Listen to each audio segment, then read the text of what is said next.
कराग्रे वसते Lakshmi करमध्ये. Good morning. Today is the April 6th and a fantastic Wednesday. And right now outside is the 44 degree and it's a windy and a chilly morning and a high pollen count. But I'm not sneezing yet, although I just came back from outside. But anyway, let us start today with some fantastic victory news. Last night in a Wisconsin primary, Republican Senator Ted Cruz won with a thumping majority and Trump lost it. But it's not a big deal for a Trump losing a Wisconsin because this Wisconsin is actually anti-Trump movement and establishments are sitting there.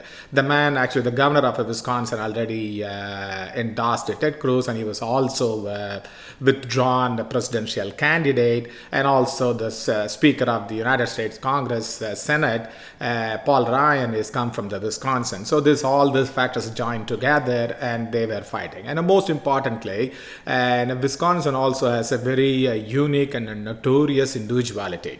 Even in a one house, husband will be in a different party and a wife will be from other party and a children will be in another party. You can see it if you go to the streets in Wisconsin. You can see that each and every house in the same street will have a different political parties advertisements. So that is a Wisconsin. But actually it's coming now is a New York and a Pennsylvania, New Jersey. These are all going to prove Trump will win. Likewise, Mrs. Clinton also lost last night in Wisconsin to Bernie Sanders. But as I said, New York is a home state of Mrs. Clinton, and she is actually a returning senator from there, and I'm sure she will win. And Pennsylvania, she will win surely because her father actually played for a Penn State a football team, and her daughter actually married to a man come from Pennsylvania as a former congresswoman. So she has a long-standing tie with Pennsylvania. So we will see what is happening in April. This is all will change. And another important thing is happening in a women basketball college championship. Last night, University of Connecticut wins unprecedented fourth consecutive title. That is another impressive thing to watch it last night.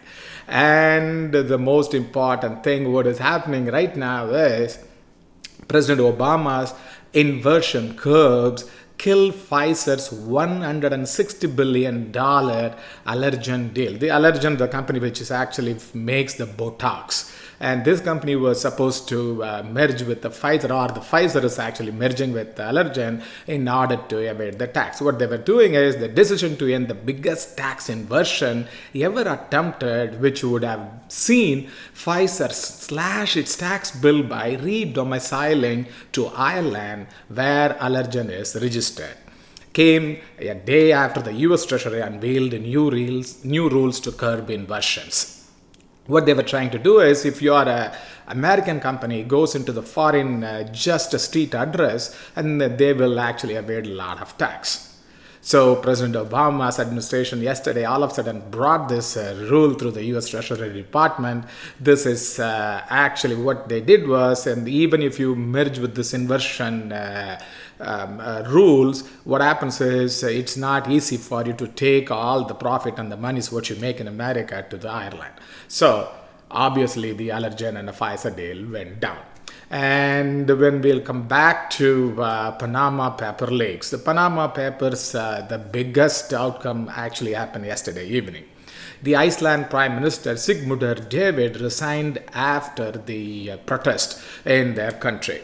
This country is actually a very small country, Iceland. If you see, there is only 300,000 people in that country. And this man actually, he said that I did not do anything wrong. And I did everything under the law. Actually, until this last December, he and his wife were the owners of the company, and his wife company, which actually hidden the money in Panama. That's what he was caught. But he was magnanimous. At least he resigned. And we'll come back to the Panama leaks in India. What is happening is that India's famous superstar, the legendary Amitabh Bachchan, actually was like 24 hours he was not saying anything on his Twitter and Facebook and public, and finally he come out last evening and he made his public statement on the Twitter. And what he says is, I did not know any companies which actually the Indian Express was quoting my name, and I'm not even a director on those companies. And if at all they used my name, they misused it. And I do not know how they use my name. On the top it says, even if you see the word this, I quote, in any event, the news report in Indian Express does not even suggest any illegality on my part, unquote. So what is he trying to tell us is he did not do any illegal thing. Who said that you did an illegal thing? Because this is under the law of Panama. It is perfectly all right. And even the Indian law does not going to prosecute you unless you're going to evade the tax. And obviously you and your daughter-in-law did it. But what we are all saying is it may be not under the law and it is an illegal thing, but morally, ethically. As I said yesterday, when there's a big, powerful, moneyed people, when they hide their wealth and not paying the due taxes, actually it affects us and we will be paying more.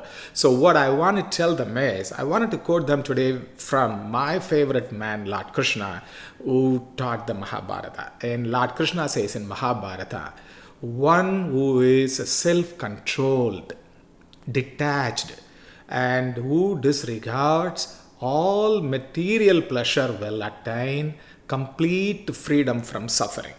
And I'm sure all these people are actually suffering in their inner heart, in their mind. Mind and body is not clean for them. They are suffering. But they think that if you make this kind of a statement and they are free from all the sufferings, no, they are not. And unfortunately, the Indian, particularly I'm talking about the North Indian people and the fans of Amitabh Bachchan, you go and see that in their Facebook and Twitter, they are all saying, sir, you are a wonderful, we believe you, this is a media is actually putting you in a limelight like this, and a bad man, we love you, we need you. But what kind of a people, these people, right? So this is a reason this country is like this. So I wanted to tell them one more time, which is very, very important. You may be not legally doing anything wrong. It is not illegal activity, but is morally, ethically wrong. That is my message for you all. So I'm going to quote you one more time from Lord Krishna. One who is self-controlled, detached, and who disregards all material pleasure will attain complete freedom from suffering. There was a 73-year-old woman who died in India, Indra Kailasam, and the Tamil woman. She's a chairman of the company called Amalgamation Group of a company. And this woman kept millions of dollars in this Panama. And she died. When she died, should she take all this money with her? Whether she's going to take this money to the hell or heaven, going to spend all this money, what is this, right? Still her soul is suffering because you and me now we are talking about her. So again I quote, one who is self-controlled, detached, who disregards all material pleasure will attain complete freedom from suffering. Okay? Otherwise you never get your freedom. That is a Bhagavad Gita, as Lord Krishna said. With that, I'll say everybody have a great day and I'll see you all later. Bye.